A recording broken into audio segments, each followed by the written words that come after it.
बिस्मिल्लाहिर्रहमानिर्रहीम अस्सलाम वालेकुम रिस्पेक्टेड व्यूअर्स। सेहतमंद बच्चों और बड़ों में ब्लड शुगर की अमूमी सतह क्या होती है, नॉर्मल ब्लड शुगर लेवल क्या होता है, ये है आज का सवाल, ये है आज का डिस्कशन टॉपिक और मैं हूं doctor Mohammad Ramzan Ansari, assistant professor of paediatrics and family medical specialist.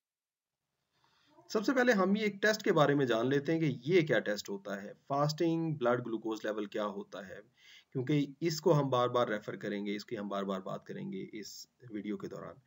आप इस टेस्ट को परफॉर्म करने के लिए 8 से 12 घंटे तक कुछ नहीं खाएं पिएंगे। जो भी मरीज टेस्ट करवाना चाहता है फास्टिंग ब्लड ग्लूकोज लेवल, वो 8 से 12 घंटे यानी रात को 12 बजे के बाद बिल्कुल कुछ नहीं खाएगा और सुबह 8 से लेके ऑनवर्ड 9 बजे 10 बजे ये टेस्ट करवाएगा। और इस दौरान मरीज एक आध घूंट पानी सिर्फ गला साफ करने की हद तक पी सकता है।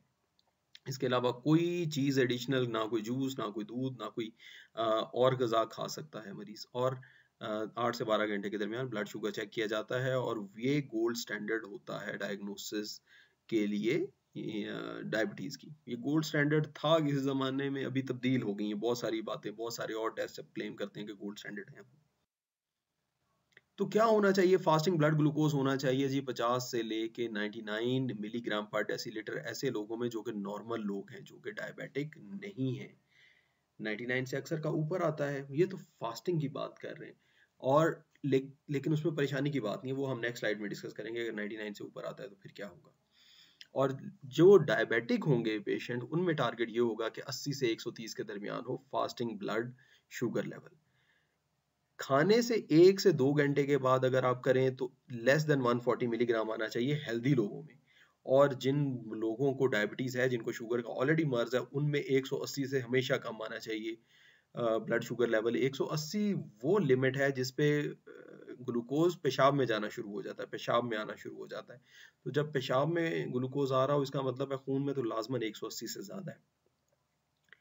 तो जब पेशाब में आना शुरू हो जाता है ग्लूकोज, तो अपने साथ वो बहुत सारा पानी लेकर निकलना शुरू हो जाता है। इस तरह से जिस्म में पानी की कमी हो जाती है और जिस्म में तेजाबियत ज़्यादा हो जाती है और इससे मज़ीद बीमारियां पैदा हो जाती हैं, जिनको हम डायबिटिक कीटोएसिडोसिस के नाम से याद करते हैं या हाइपरऑस्मोलर कोमा के नाम से याद किया जाता है। ये थोड़ी कम्प्लेक्स बात है, लेकिन ये याद रखें कि 180 वो लिमिट है जो ब्लड में अगर 180 हो जाए तो फिर पेशाब में ग्लूकोज आना शुरू हो जाता है।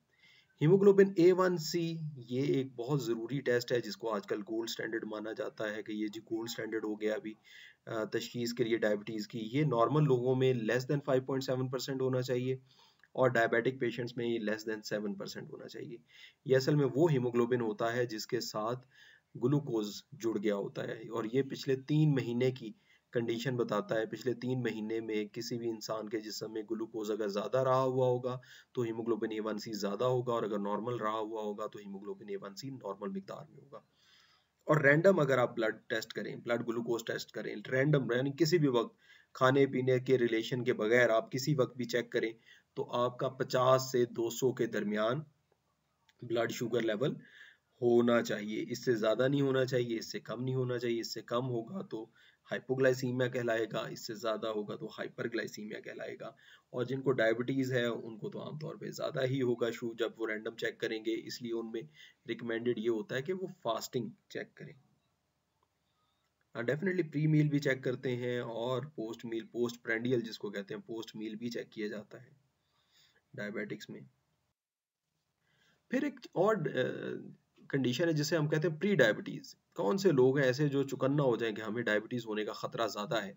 एक तो हमें नॉर्मल डेफिनेशन देख लीजिए कि हीमोग्लोबिन A1C लेस देन 5% 7 होना चाहिए, जो ग्रीन लाइन है।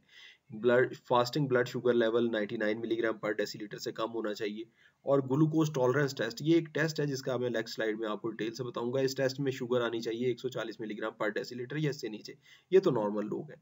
अब प्री डायबिटिक्स वो लोग हैं जिनका हीमोग्लोबिन A1C 5.7 से 6.4 के दरमियान है, या जिनका फास्टिंग ब्लड ग्लूकोज लेवल जो है वो 100 से लेकर 125 मिलीग्राम पर डेसीलीटर है, या जिनका ग्लूकोज टॉलरेंस टेस्ट के ऊपर 140 से 199 के दरमियान है। ये प्री डायबिटिक्स हैं। ये एक्सरसाइज से, ये डाइट में केयर करके अपनी डायबिटीज को नॉर्मल, प्री डायबिटीज को वापस नॉर्मल की तरफ लेके जा सकते हैं। फिर डायबिटिक्स हैं, अगर हीमोग्लोबिन A1C 6.5 से ऊपर हो जाए तो ये डायबिटीज़ की अलामत है। अगर फास्टिंग ब्लड शुगर लेवल 126 या उससे ऊपर हो जाए तो ये भी डायबिटीज़ की तशखीस के लिए काफ़ी है।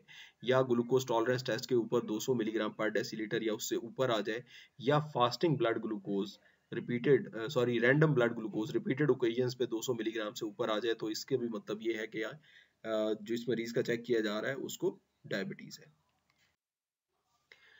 ये है जी ओरल ग्लूकोज टॉलरेंस टेस्ट। ये 3 तरह का टेस्ट होता है, एडल्ट के लिए, बच्चों के लिए और प्रेग्नेंट लेडीज के लिए। बड़ों में ये करते हैं, 8 आउंस पानी के अंदर 75 ग्राम शुगर मिलाते हैं, चीनी मिलाते हैं और उसको पिला देते हैं मरीज को। उससे पहले एक दफा ब्लड शुगर लेवल चेक कर लेते हैं और 2 घंटे बाद, इस महलूल के पीने के 2 घंटे बाद ब्लड शुगर लेवल चेक करते हैं। और अगर ये ब्लड शुगर लेवल 140 से नीचे है तो नॉर्मल है, 140 से 200 के दरमियान है तो इसका मतलब है प्री डायबिटीज है, और 200 से ऊपर है तो इसका मतलब है कि शुगर है। और बच्चों में ये मिकदार इस तरह से होती है कि 1.75 ग्राम यानी 1.25 ग्राम पर किलोग्राम बॉडी वेट के हिसाब से बच्चे को पिलाते हैं, और पिलाने से पहले और 2 घंटे बाद शुगर लेवल चेक करते हैं। और खवातीन में जो प्रेग्नेंट लेडीज होती हैं उसमें 3R टेस्ट होता है, और उसमें 8 आउंस पानी के अंदर 100 ग्राम शुगर मिलाई जाती है, और उसमें महलूल पिलाने से पहले एक दफ़ा ब्लड शुगर चेक करते हैं, एक दफ़ा 1 घंटे बाद, 2 घंटे बाद और 3 घंटे के बाद ब्लड शुगर लेवल चेक किया जाता है। अब फिर टारगेट क्या होगा जो डायबिटिक्स हो जाए, खुदा न खास्ता जिनको शुगर का मर्ज हो, बच्चों को और बड़ों को, तो फिर उनमें शुगर लेवल क्या, टारगेट क्या होना चाहिए? फास्टिंग शुगर लेवल होना चाहिए 80 से 180 के दरमियान, 80 से 180 मिलीग्राम पर डेसीलीटर के दरमियान। बिफोर मील्स होना चाहिए 90 से 180 के दरमियान। बिफोर एक्सरसाइज होना चाहिए 150, कम से कम 150, अगर नहीं है 150 तो फिर कुछ मीठा खाना चाहिए ताकि एक्सरसाइज करते हुए शुगर लेवल डाउन ना हो जाए और बेहोशी का अटैक ना आ जाए। और बेड टाइम पे होना चाहिए 100 से 180 के दरमियान, और हीमोग्लोबिन A1C होना चाहिए 8%। बच्चों में थोड़ा सा परमिशन होती है कि ब्लड शुगर लेवल थोड़ा सा ज़्यादा हाई हो, और हीमोग्लोबिन A1C भी इसीलिए परमिशन है कि थोड़ा सा हाई हो सकता है, कोई मसला नहीं है उसमें, क्योंकि बच्चों के बढ़ने के लिए ग्लूकोज की मिकदार ज़्यादा चाहिए होती है। बच्चों को थोड़ी बदएहतियाती की भी इजाज़त होती है, वो फल भी खा सकते हैं, ऐसे फल मीठे भी खा सकते हैं क्योंकि उनको विटामिन मिनरल बहुत सारी चीज़ें चाहिए होती हैं ग्रोथ के लिए, प्यूबर्टी अचीव करने के लिए।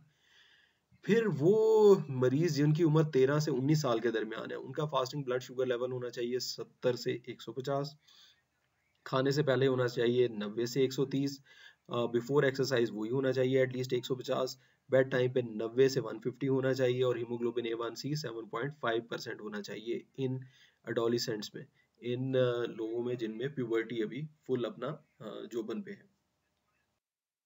और एडल्ट्स में एज 20 और प्लस, उससे फास्टिंग होना चाहिए लेस देन 100, बिफोर मील्स होना चाहिए 70 से 130, और आफ्टर मील्स होना चाहिए 1 से 2 घंटे less than 180, before exercise if taking insulin at least 100, bed time पे 100 से 140 होना चाहिए, और हीमोग्लोबिन A1C 7% पे होना चाहिए। ये थी व्यूअर्स मेरी आज की वीडियो। उम्मीद है आप लोगों को इससे फ़ायदा होगा, आपको अपनी लाइफस्टाइल मॉडिफिकेशन में और अपनी ग्लूकोज की मॉनिटरिंग में मदद मिलेगी इससे, और मुझे उम्मीद है कि आप मेरी वीडियो को लाइक करेंगे और चैनल को सब्सक्राइब करेंगे। Thank you very much. अस्सलाम वालेकुम।